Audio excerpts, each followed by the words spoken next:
Welcome to Barrier Breakers, a podcast celebrating resilience and triumph over adversities. Expect raw, honest conversations filled with practical advice and life lessons. Now on to today's episode. Welcome back to episode 12 of Barrier Breakers. 6 times 2. We did it. Today we have in the studio with us another local barrier breaker. Well, I can't say local. She is from Greenville, Tennessee. Yep. Miss Abigail Tiefenthaler. Yes, thank you. Thank you so much for having me here today. I'm excited. You're welcome. You're welcome. And just all of our listeners pretty have come to know this by now. None of this is scripted. It's very much off the cuff. We know enough about our guests to know that there is some type of triumph in your life. However, there was some trauma there. There was a defining, Gentry, you're better with words right now. What is? No, so somewhere along the way, adversity introduces a person to themselves, right? And so somewhere along the way, there was either an event or a person or some catalyst that jump started your journey into either like leaving the old behind or picking up something new or running after something with everything that you have. Yes. Perfect. All right. See, I knew you were the guy for the job. And Miss Abigail has a very wonderful story to share with us today. So we're going to take it back like we do with all of our guests here and start at the very beginning. Yeah, well, as I was saying before the show, the beginning's a lot of years. But I'm going to go back to the time when I was 3. And the reason why I'm going to talk about being 3. Specifics. Yes, Let's just go there. So my dad was a madman. And it's important to understand he was New York City advertising, BBD&O. Yeah. My mother was a mad woman. She had worked at BBD&O until she had me. Okay. Mm-hmm. And so when my dad would get ready for a new campaign, he would go to my mom and say, okay, I need you to pull all the toothpaste ads. And she had a room filled with magazines. And so she would go and start looking for all of those. And I was 3. I was old enough to be able to differentiate a tube of toothpaste, from a sack of flour. Sure. So I was able to start dog-earing, the magazine ads so that I could say to Daddy, I did this. Okay. Now, I'm his only daughter. He has 3 sons. Mm-hmm. So I kind of always wanted to be Daddy's little girl. I think that's probably it. My dad worked 24/7. I mean, New York City advertising is pretty rigorous. And there were a lot of entertaining, a lot of people in the home. But I decided I wanted to be like my father when I grew up. So I never even thought about becoming a dentist or a lawyer or an Indian chief or whatever it was, right? Yeah. I just always wanted to be in marketing. And of course, he was there in the 60s and 70s when there are products that we use today that he was a part of the launch team for. So That's awesome. that was kind of fun. Sure. Mm-hmm. So that's kind of the first story of how I got to where I am today. Are a whole lot of things that happened in between 3 and 63. Okay. So 60 years worth of history. It's a lot. Right. Mm-hmm. We get it. So you said your dad was a bad man? Madman. Madman. Okay. I was like, I want to make sure I'm hearing that right. So very dynamic. The house is always busy, buzzing in and out. Oh, yeah. I mean, they saw, and interestingly enough, that's where I learned relationship marketing at a very early age. Because you never knew if they were clients or friends. They were always welcome. So we had a summer house. I grew up in New York City, the Upper West Side, and we had a summer house on Fire Island, and there were always people in. And sometimes, it was part of the team, and they came to do a 3-day work session. Mm-hmm. Other times it was clients, and it was a way just to get to know them. So I've always been involved in that. I want to get to know you. I want to connect you. I want to, I want to kind of feel you a little more. Business is business, but it's also personal. Yeah. Sure. So I love that. yeah. And when did you move to Tennessee? Oh, we've been here since 21. Okay. And we came for the mountains and the topography. My husband was raised on 4 acres in the suburbs of Philadelphia in a house that was built in the 1700s. And so I'm a city jungle, right? 89th and Broadway. So it's been just really crazy how I've gone from, smaller populations with each move. Yeah. But yeah, we love it here. Good. A lot of people move to East Tennessee for the exact same reason. Yeah. Well, my front door looks out at the Smokies and my back door looks out at cows. So I feel like I am the best gentleman's farmer because I don't own any of the cows. I don't have to manage them. I just get to go out every morning and say, good morning, because their feeding trough is right next to our house. Okay. So one of the 3 pens that they have about 125 head of cattle. I love that. So going back to so I know what you do now for a living. Yeah. When did you get involved in the marketing space? So I spent weekends working at my dad's when I was a teenager, and my mother, when I was about 6 or 7, started a home-based marketing business. So we always were involved in bringing projects into the house. Sure. And my high school counselor sat down with me in 10th or 11th grade and said, "Are you going to college?" And I said, "Yeah." And he goes, "What do you want to go to college for?" And I looked at him like he had 6 heads, and I go, like, dude, marketing. Like, what else? What else is there to do? I mean, I didn't even comprehend anything else. And so I went to Pace University, and I will tell you that it was not my first college or my second college, but it was the third. Yeah. And I did end up graduating in 3 years instead of 4, but I did some very rookie mistakes, my first couple of years in school. I couldn't even get a marketing degree in 1978. So my degree is a bachelor's of business administration with an emphasis in marketing. Okay. And I started my career working in New York City advertising. I worked for a division of Gray Advertising, a big company, went to another company, started getting my master's. My master's is an MBA in strategic management with an emphasis in strategic marketing. Okay. So, I mean, you see the pattern. Yes. And before I graduated, I was offered a job in product management for a company called, it was the makers of X-Lax, Sandoz. So there's, that's what I did. So I've worked both sides of the street, if you will. Sure. My dad always told me I wanted to be a product manager. Like, that's where I would have all the control. But I didn't like it because it wasn't as creative Yeah. as being on the ad agency side. Yeah. So I played around in corporate, and you want to talk about defining moments, right? I was not good in corporate. I was that bull in the china shop. What made you not good in corporate? Well, wanting to know more about people. we were, one good example was we were in the boardroom for a meeting with a credit card that was in test market.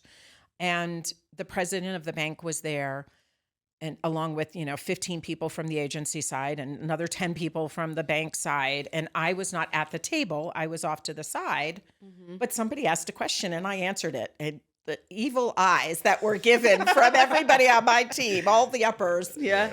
And I realized that,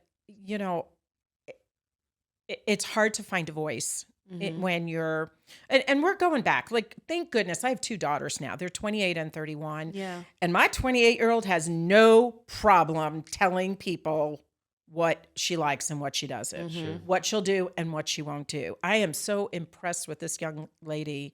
I heard her negotiate the job she's in now. She's been there over 3 years. It was over the Christmas holiday and she was visiting us. And I was just listening to this girl going, if I had been 24 or 25 with that power and that strength and confidence, wow. I've always been sassy, right? I've always had that, Abigail talks too much kind of on her report card. Listen, my initials are Gab. I tell everyone to blame my parents. Yes. Yeah. So I just found that it was a tough place to be. The agency side was so much more creative. And yes, there were a lot of perfunctory duties that you have to do that everybody's like, oh, really, I have to do this, and they think it's glamorous, right? And it is, but we did some really phenomenal things over the years that were just so much fun. Yep. And I did not go into entrepreneurship willingly. I was thrown into it through something that happened in a partnership that imploded. And while I absolutely would never go back, I don't think, to being a corporate person or Sure.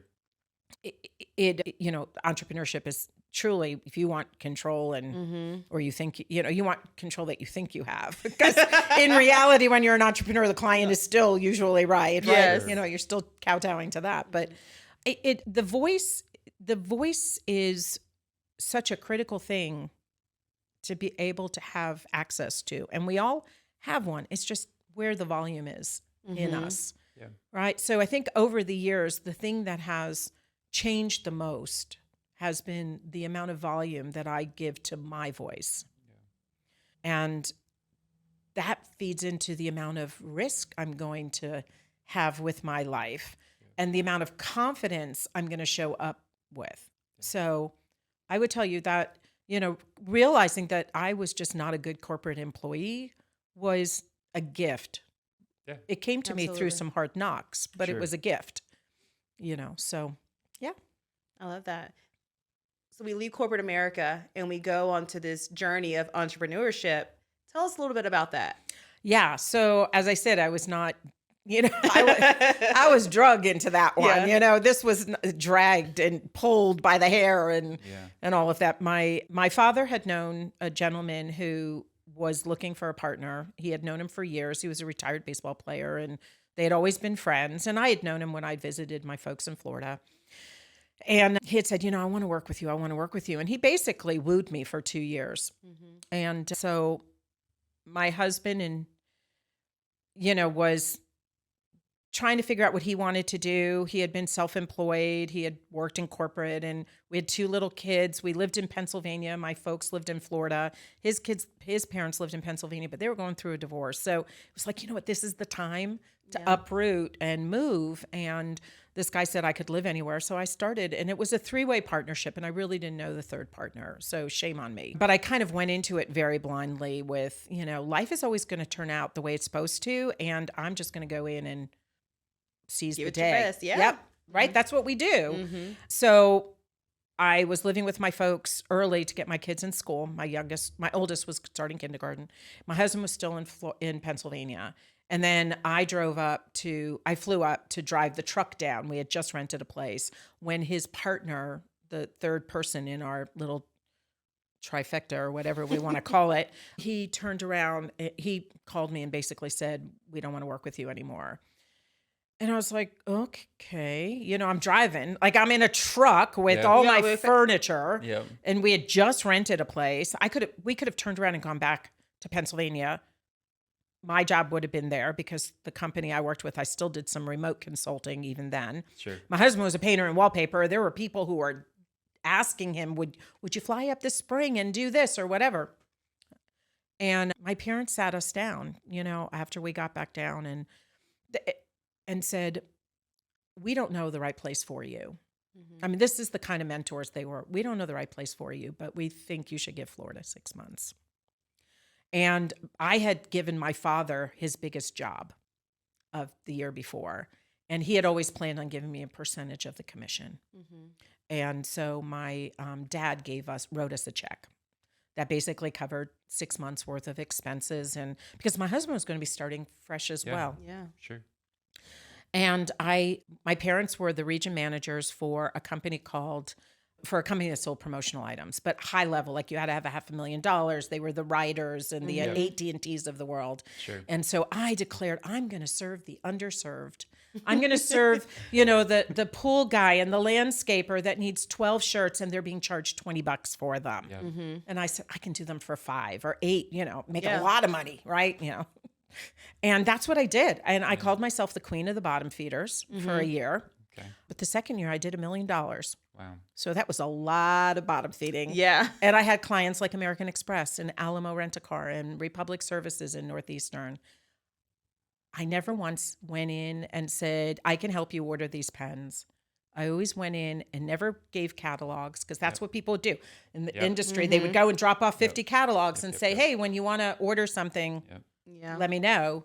I went in and said, all I want is an opportunity to quote. All I want is an opportunity to show you my thinking. You just need to tell me the type of event, the budget, if there's a theme that's helpful, and I will come back to you with some ideas. Yeah. And I ask that if you choose one of my ideas, you choose me. It was a pretty good move on my end. Yeah. for You're great sure. at the relationships is all about asking the right questions. Sure. And Master that, and you have the keys to the world. Exactly. And so I did $1 million. And then my mom was laid off from the company. So she came and worked for me. And then my dad was forced into retirement. He was 70 and a half. So he came to work for me. And 2 years later, we did almost $2 million. Wow. So what I didn't even know was once you hit $500,000 in the promotional products industry, you're in the top 5%. Yep. Who cared about all of that? Like I was too busy doing work, And my parents were just phenomenal people, parents, mentors. They're both gone now, but the company did not have, the last couple of years was pretty rough. We hit Wilma in 2007. Yes. My mother broke her hip, and she was our bookkeeper. And what we didn't know was that not all of the bills were being paid because the money we were losing. We lost our last pharmaceutical client. We had 4 of them at one point. And so I was, my dad, while he was dealing with my mother, because she went through a really bad time over it. Sure. Like, it wasn't just a broken hip and you're No. back out. Mhm. She ended up having the screw come out, and they ended up having to replace it. She went into a depression. It was just a whole long thing. Yeah. So he was working, dealing with her. And I went and spent 4.5 hours at the bank because we had all this money coming out. On top of it, I had Alamo go bankrupt, Mm-hmm. leaving us with $35,000 in unpaid bills, which, to a very big business, that's fine. But to a small So it's a- business, yeah. that's crippling. That's crippling. I had another company go bankrupt. And then my dad did an online order, and the company used stolen credit cards. So on top of it, we got blacklisted to be able to accept credit cards. I mean, it was just like that perfect storm. And I found out I was $57,000 in debt to 26 suppliers, not including like a line of like everything. And I never wish, and we were going through my husband had just graduated college to get a nursing degree, was making $22 an hour. Mm-hmm. Please, let's fix the healthcare industry and pay people what they're worth, Especially our nurses. especially our Yeah. nurses. And, I just was very vocal. I had started a women's group. And so we were talking about it. We were going to go through foreclosure and bankruptcy. But one of the things I didn't want to do was I didn't want to close my business in the red. I don't know why that was such a thing for me, but I didn't want to do that. So It's your baby. It's It- something you've built. Like it- you poured years and you poured passion into it, and you gave it everything you have. And so, I mean, yeah, I could see why that would be a driving factor. it was absolutely. And here's the thing. I didn't know if I was going to need to come back to it. No. Right. And just like every industry, it's a small community when push Yes. comes to shove. Yeah. And interestingly enough, over that 9-month period, I had people who were hounding me, like, you are slime. You're going to be eating macaroni and cheese for the rest of your life when I'm done with you. Your children are because we were trying to keep our children, Sure. give them whatever semblance of life. We were trying not to stop them playing sports or whatever. Yeah. I mean, I saw the worst, and then I saw the best. Yeah. I saw a company in Michigan called Holland Seeds, and they called me up one day. I owed them $1,300, and they said, "We've just wiped off your debt." I still get goosebumps. Sure. Yeah. Because to this day, to see that dichotomy Sure. of those people that were just hounding for $473 or, whatever it was just insane. So I did. I finally closed the business in the black. One supplier took 2 years to fix. And they had reached out and said, "Well, we've been trying to reach you." And I go, "No, you haven't, because I've been calling you." Yeah. And, I went through, we were going to go through a foreclosure. I went through bankruptcy. My husband didn't have to, thank goodness, because most of the debt was in my name, right? Yeah. And it was such an interesting time because we wanted to short sell the house, and nobody really knew how to do that in those days. And you guys are realtor, that, right? Like, it was just coming out. We couldn't talk to the bank because our bank note was owned by somebody else. Yeah. We had what I think was some unfair dealings when we refinanced. Like, it wasn't as ethical as so we got caught in. Yeah. And you know what? I just simply said, here's the thing. And my husband, I'll never forget this day. My husband and I have done some renovations, but this house was the most renovated of the houses up to that point. And he was sitting there after the realtor went through and, was talking about the short sale. And he goes, I can't believe we're going to lose this house. And I said to him, I said, "Look, I'm going to tell you what, whoever buys this house is going to love it. They're going to appreciate all the work you have specifically done in this house. I said, but here's the thing. I don't really care about the house. At the end of this hell, excuse my French, but at the You're end fine. of No, this, you're good. Yeah. I want to have a marriage. Mm-hmm. So whatever you need to do to get on the same page, I'll give you time, but like not a lot, because we need to be doing this together, because the last thing you want to be doing is fighting with your spouse. Yes. Yeah. And it's the second time we had like a true come to Jesus meeting in our marriage at that point. And it truly was life-changing. I mean, we ended up being in the house for 6 years. God is great all the time. Amen. Yeah. My husband ended up moving from one hospital to another in the same system in South Carolina. Mm-hmm. I closed the business. I went back to my consulting roots and working with branding and messaging and things like that. And I used to say the best thing about losing everything is that you get to decide what you add back. Like there is always a blessing in the message. I mean, besides the strength of our marriage, and we were open with our kids. Like we wanted our children to know that this had nothing to do with them. That, one day we had a house that was $750,000 and the next day it was worth 400. Yeah. Want to know the kicker about it? That house sat vacant in Florida. So you know what? For 2.5 years and sold for about $350,000. Had they just done that renegotiation with us Yeah. over that period of time, who knows what would have happened? I mean, I wouldn't have the story to tell. But, the kids got a chance to really understand what, like, bad things sometimes happen to good people. And yeah, we were culpable. We were absolutely culpable in it. Yeah. But it was a great opportunity to just like look at life. Like it was that reflection moment. Yeah. And I tell people, and I was very vocal about, because I was running a women's group. So I would talk about what was happening with the bankruptcy or the foreclosure. And at the end of the meeting, you know what would happen? Somebody would come up to me and they go, my husband lost his job. We've been trying to figure this out. I don't know. I think I need to talk to a bankruptcy attorney. I took seven different people ended up working with my bankruptcy attorney over that 6-year period. And I say to people, I never wish it on my worst enemy, but it was probably one of the most empowering periods of my life, because at the end, here we are, Yes. stronger than ever, Sure. better than ever, happier than ever. Yeah. And, again, do you want to take a look at the failures in your life? So obvious failures? No, but they make us who we are. The only Yeah. thing, the only time you fail is when you stop trying. There you go. They'll thank you. Yeah.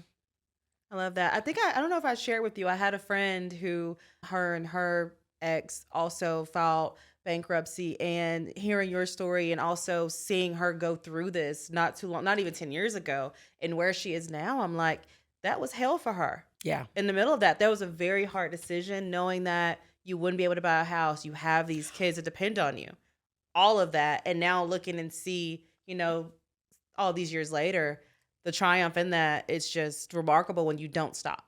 Well, and yeah, you don't stop and you move forward. My goal was to get both of our girls graduated from their high school, which happened. Both went to college. One chose to stop at an AA, and we still want to whack her upside the head every now and then, but it hasn't seemed to hurt her career. The other one, as I said, is little Miss Sass, and got her degree, working summer, winter, fall, and spring, only asked for money when she needed. She worked full-time at Costco up in Jacksonville, Florida.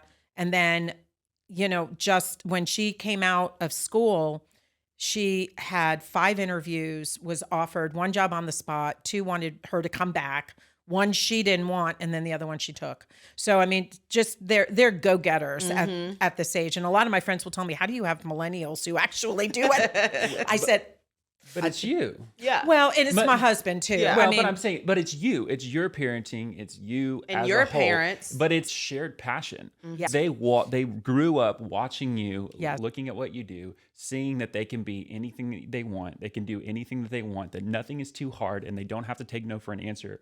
And they emulated your life. I know. I can't tell you how much I love my little girls. I mean, That's I all love right. my We husband too. I get that. Yeah, it's and here's the thing: we bought a house 18 months out of foreclosure, and people are like, "How did you do that?" I said, "Well, we had a private. There was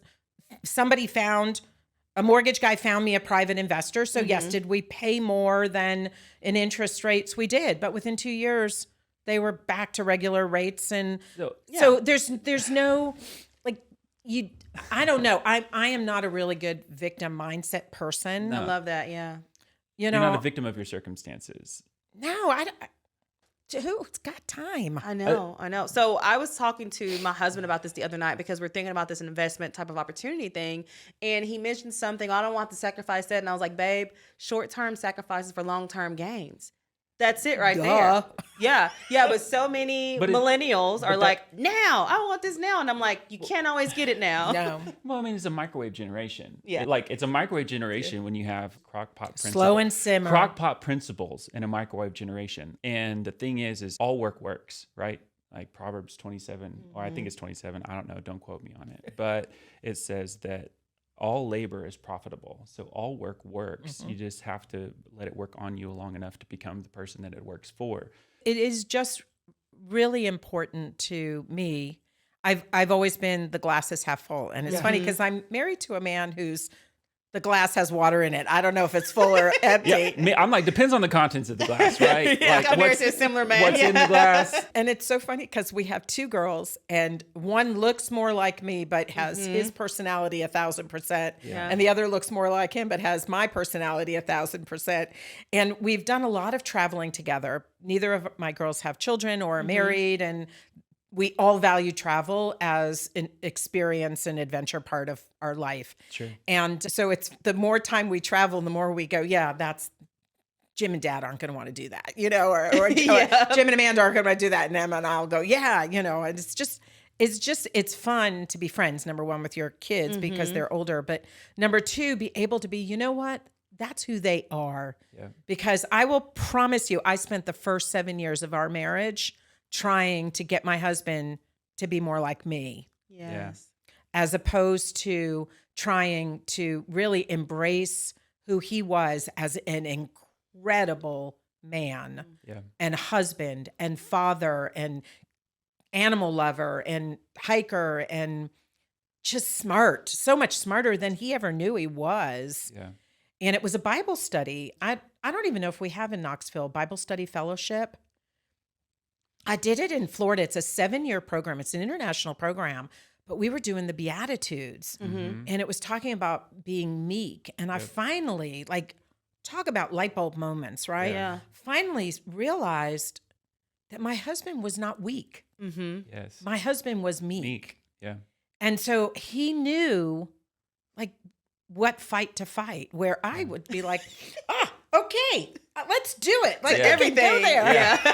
This is fun. Yeah. So I regained my train of thought. And I think it's being in the financial industry, the mortgage industry, no one's taught to invest. Like investors, they don't care what the interest rate is. Someone else is paying it. They really don't. Yeah. Someone else is paying it. Right. As long as it makes the payment and then they have the asset and the asset will bring them income, they don't care. But that's not financial literacy is just so not taught. It's so needed. It's so necessary. And then you got people who don't even know what a checkbook is. Yeah.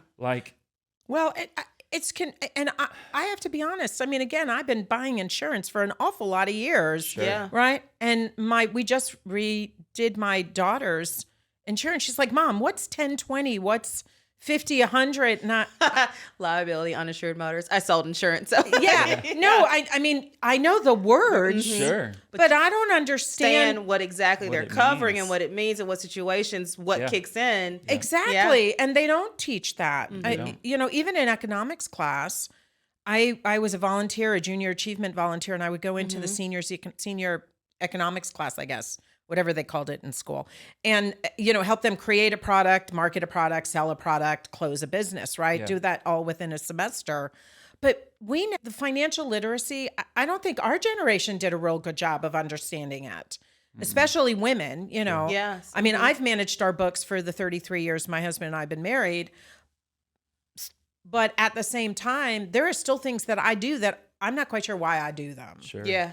Right. So when my daughter calls me up and she goes, I had a bad day adulting, Mom. I don't understand what this is. I'm like, I I can I can relate. relate. Yeah. We all don't know. We don't know. No.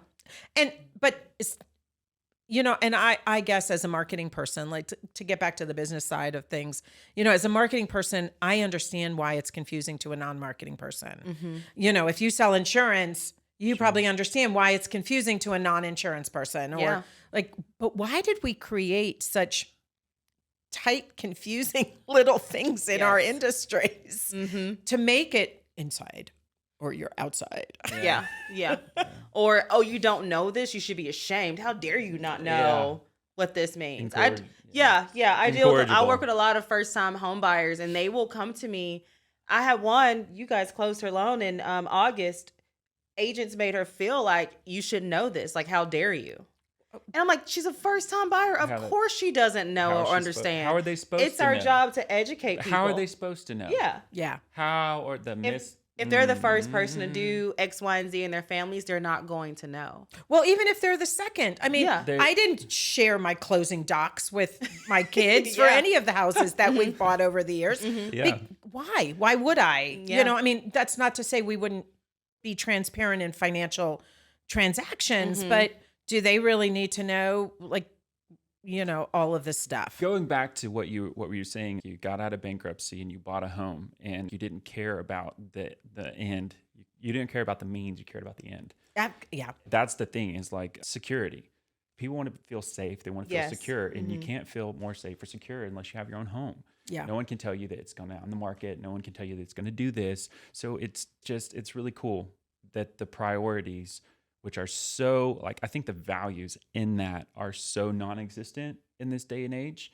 So hearing something like that, especially being in the financial sector for going on 8 years, it's really cool, because that was yes, the bankruptcy says one thing, laws say one thing. However, it's like, if there's a will, there's a way, and that was an accomplishment. That was an achievement. But the thing is the intent and the desire behind the accomplishment was a home and a place to feel safe for your kids. And consistency. Right. Those kids graduated from the same schools. So whatever the circumstances, the means behind it, it is what short-term sacrifices for long-term gains. Yeah, I live by that. And I think it's important for a couple of reasons, right? There's a lot of lessons in it.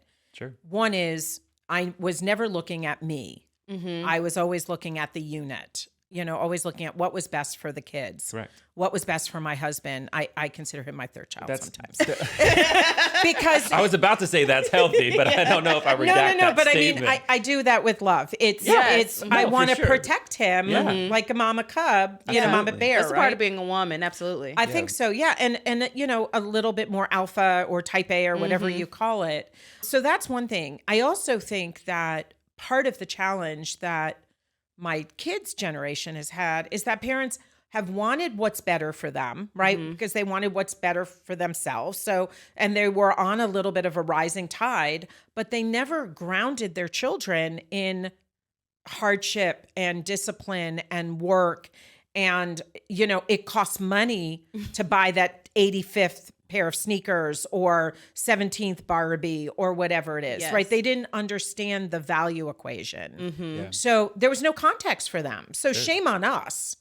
I mean, again, how would you know if I remember my kids, we walked into a store one day and my daughter wanted something. I don't remember which one or what she wanted, but they wanted something. And I was like, I don't have the money was what I said. And that's not great language. No. It was, I choose not to buy it, but, or that's not on the list, or that's not on, right.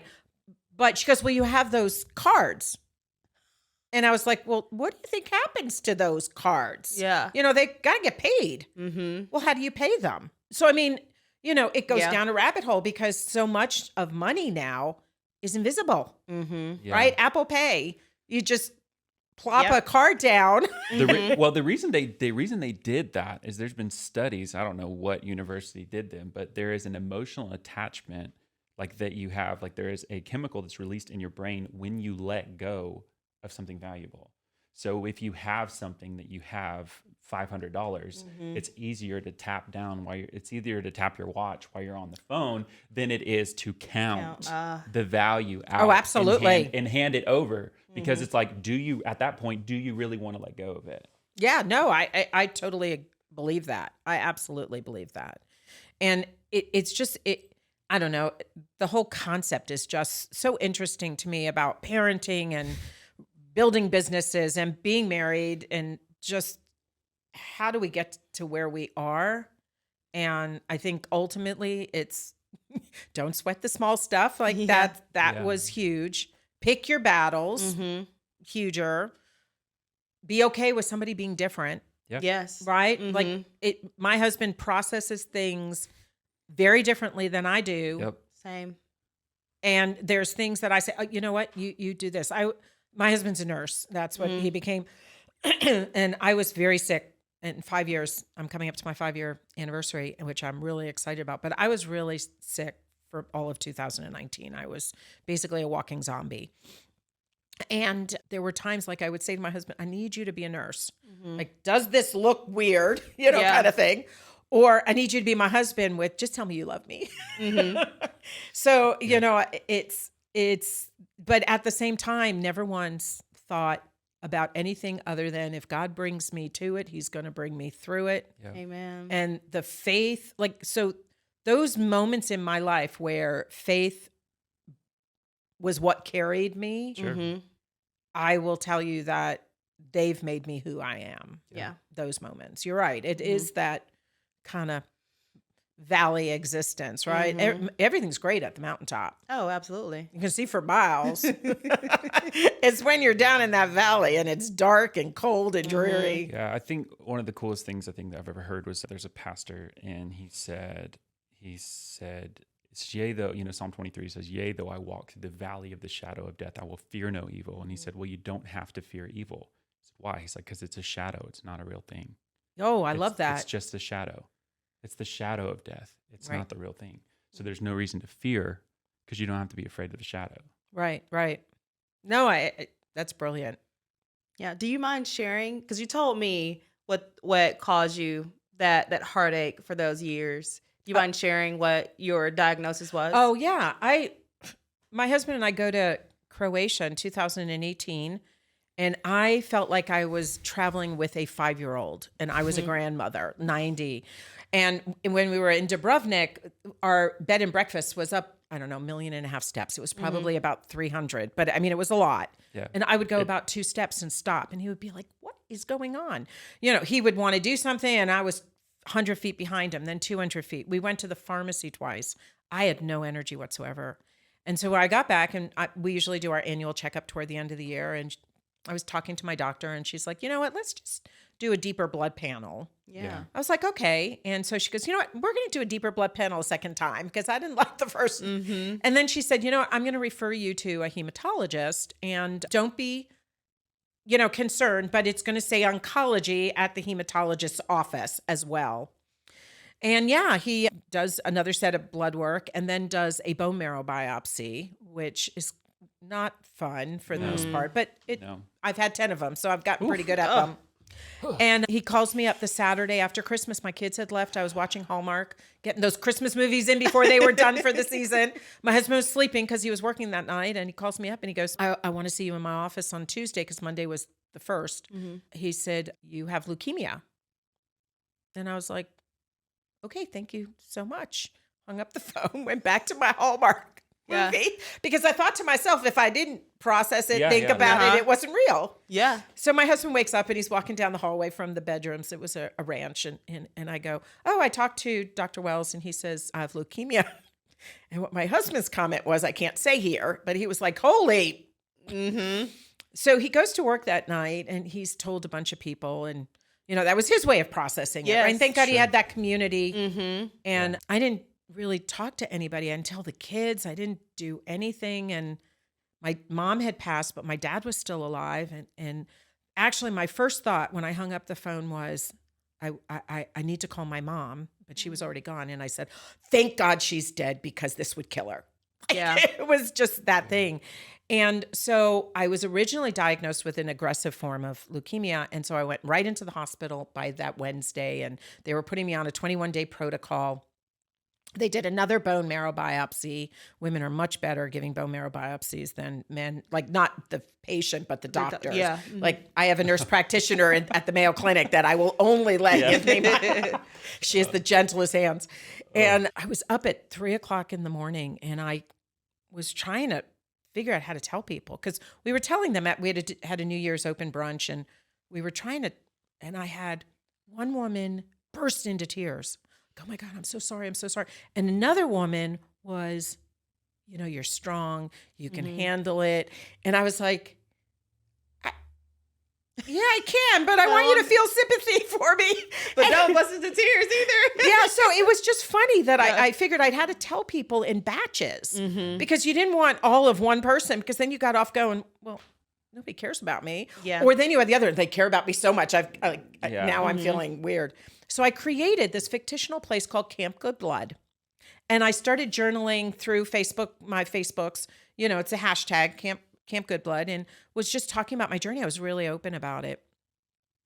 I was re-diagnosed from that second bone marrow biopsy. And then I went home, found out that my insurance didn't cover that hospital, that I had to find one that did. So I went to the Mayo Clinic, because my daughter lives in Jack, so 10 minutes away. And it was 4 hours for my husband and 4 hours for my other daughter. So it was like the best place to be.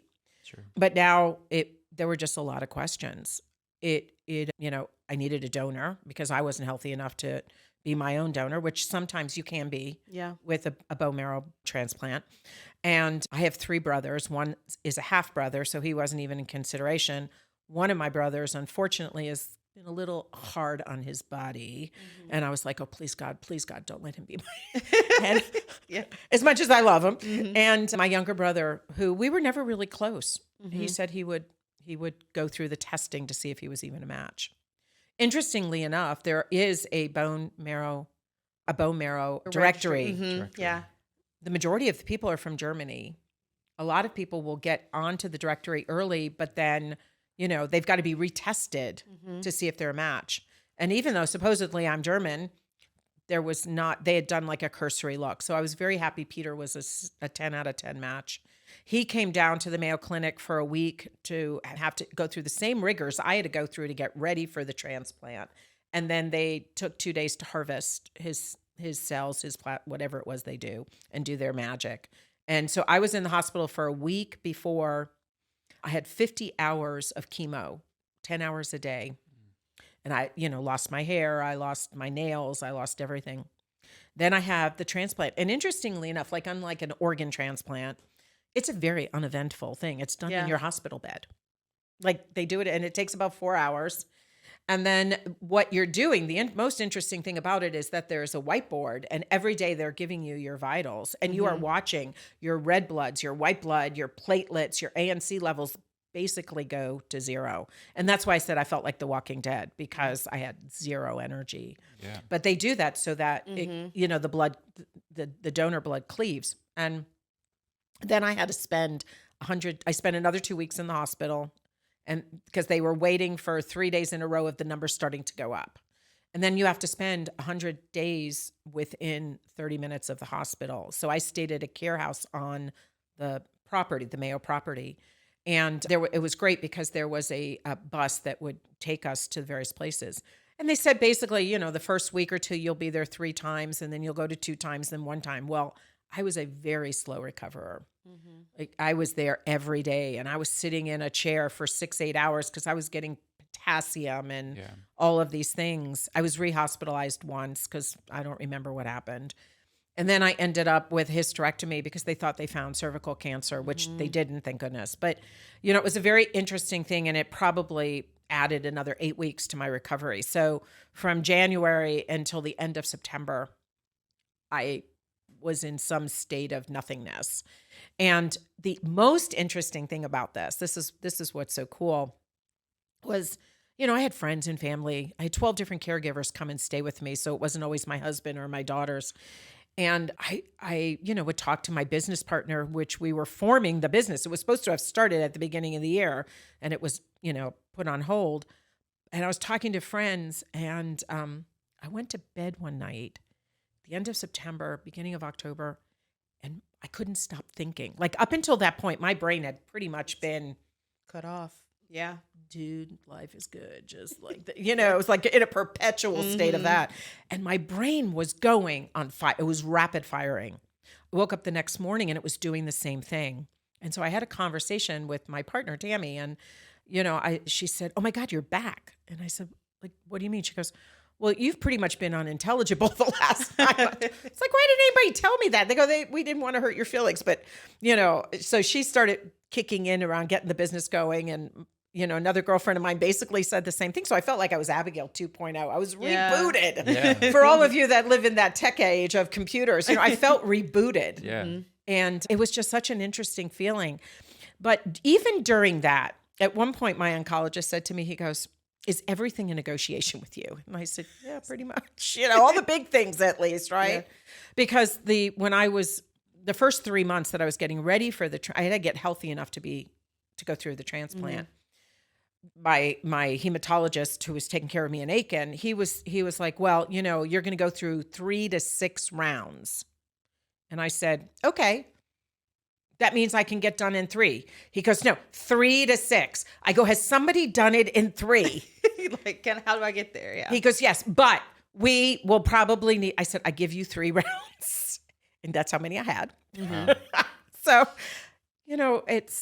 and all of that time, it was such a, first of all, the relationship that I had with my body was so interesting during this period of time. Like I can't even describe it. People say, "Oh, you've got to write a hero's journey. You've got to write a book. You've got to do this. You've got to speak." And I'm like, who needs another? Yay. I was down and now I'm up. I said, if I was ever going to write it, I would have written it about food because I lost 70 pounds while I was sick. And I've gained about 30 of them back, unfortunately. I'd like to lose some more, but it was just this complete disconnect with so many things. Yeah. And being disconnected allowed me to re-engage at a very different pace, in a different mindset. Yeah. And I think I'm certainly more empathetic today than I was when I was 30. Like I look back at who I was at 30 and I was like, I could have been a whole lot nicer than You were, as we like to say, you were probably a ball buster. It's okay. I was, because I just, things were so much more black and white. And now, man, there is no black, no white. It's all gray. It's just, so yeah. So 5 years, April 25th. And the interesting thing about the date was when I had that one appointment at the Mayo Clinic, it was the first time I was meeting Dr. Carfon, who's my oncologist, who I love to death. My daughters were there. My husband was there. It was like the whole family was there. Sure. And he looked at the calendar and he goes, "Well, if we can make this happen," he said, "April 25th. And I said, "That date cannot be changed." And he looked at me. I go, "April 25th, that's the date." Because it was my parents' anniversary. Yeah. And they would have been married like 59 years had my mother still been alive. And I was like, that was my mother's sign. Yeah. And it was on April 25th. That's awesome. So, I was born on the 24th. Well, it's a good day too. Yeah. But I mean, April 25th is just the day. Yes.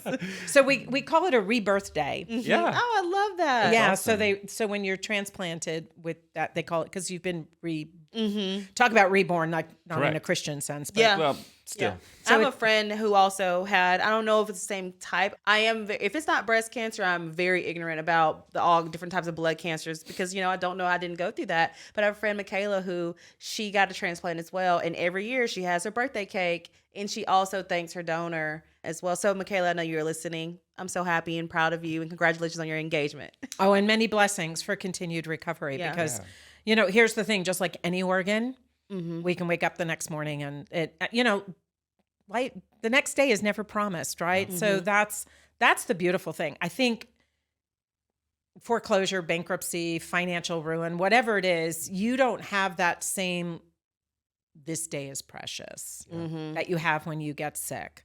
Yeah. And I would never have wanted to be in this, in this community, but I think there's something so incredibly amazing about waking up and knowing how special the day is. It's a gift. It is. It truly is, right? And knowing, I mean, you've always known it your whole life, Abigail, but knowing exactly how you intend to spend your time and with whom and what you want to do. Yeah. And yeah, I just, and being able to be okay with no. And so that gets us back to that full round about our voice, right? I think all of those little moments in time, and to some people, those are big moments. I'm not saying, and there's been a ton of little things in between, but is just turn the volume up just a little louder. You know, somebody once read my palm, and I don't know, I must have been 30 years old or some 35, and said, you know, you are going to do amazing things. And I was like, yeah, right. You know, I'm sure that's what you tell everybody after you get paid $20 or whatever, right? I mean, nobody's going to say you're going to have a crappy life. Yeah. Like, just go to sleep now, you know? So, That's but funny. it, you know, I have envisioned often, like, what does that look like? And I don't know that I'm done exploring it yet. Hey, you got a lot more life to live Good. and people to impact. I love it. Yeah. Well, Abigail, it has been a pleasure talking with you today. Thank you. We want to share at the end of every episode, there's a special shout out we give and something we say. So speaking from your heart, what is something or someone or an organization you want to send a big thank you to?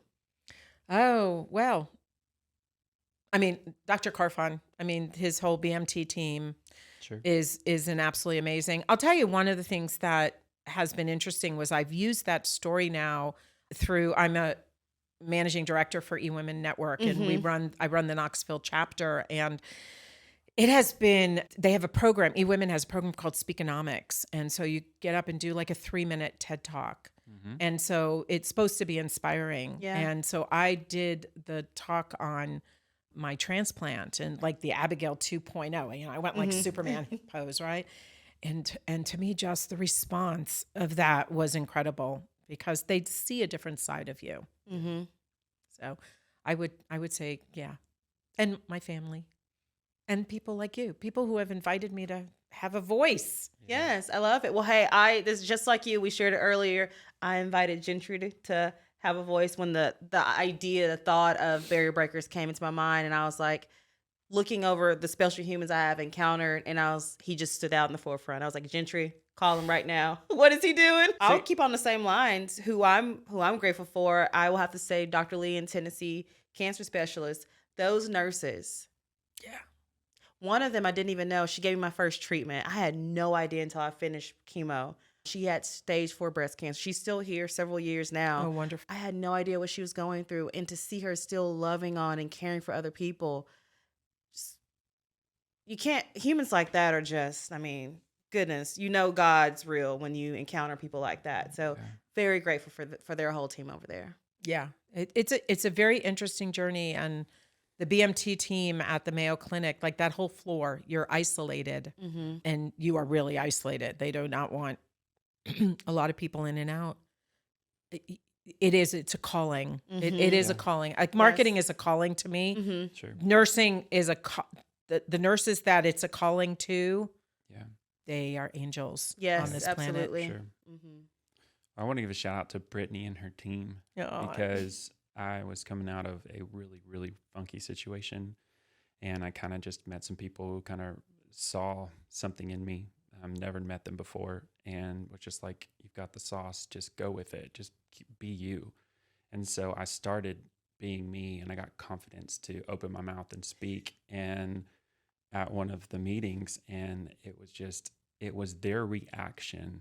Anytime I started talking, they'd put down their phones and they'd lean forward and they'd start writing stuff. And it gave me confidence that someone saw value that I thought was there, but that I thought that could have been gone. So thank you. You're Oh, welcome. I love that. Yeah, anytime you can get a group of real estate agents to put down their cell phone, you should feel very privileged and like you're important because we don't do that often. Yeah. No, it was just it was that they valued what I said. Yes. And then to tell me, after the fact that it's like, we value what you said. Yes, and not thank just you. tell you, but to show me. So I appreciate that. So shout out to Brittany and the Boat Ride Group. Yeah, I thank love you. that. I love that. You know, it's interesting. They say that the name is your name is the sweetest thing you'll ever hear. And sometimes I really do think that it's your own voice is the greatest thing you'll ever hear, because it, can be soft or loud, but it's yours. And we need to share it in a kind, in a kind and in a kind way. Well, that goes back to reaction versus response. Yeah. Like that's one of the things I'm very, very adamant about is I don't want to react to something. I want to respond, because a reaction is just that. I'm reacting to something in the moment that could have triggered something inside me, that could have took me to a memory, that could remind me of something bad that happened. And in order to protect myself, I lash out irrationally. Right. And instead, I want to take the time, respond, think about being intentional with my words is really how I want to live my life. I try very hard to get through the day without saying anything that I'm going to regret, because at the end of the day, I love the person and I don't want to do anything intentionally that would hurt them or scar them like I have been in the past. Yeah. Well, I actually think that's the thing, we talk about evolving over time, right? Being a ball buster versus Yeah, being you're this empathetic person now. I think going from reaction to responding Yep. is probably the evolution Yeah. that I would most, put a box around. Yep. Yes. Yeah, those are great words. I love that. Well, shout out to all the people now that love to respond That as respond. opposed to As opposed to reacting. react. Yes, this has been episode 12 of Barrier Breakers. Yeah. Abigail, thank you. Oh, thank you guys. It's been a Welcome. pleasure. Until next time, friends.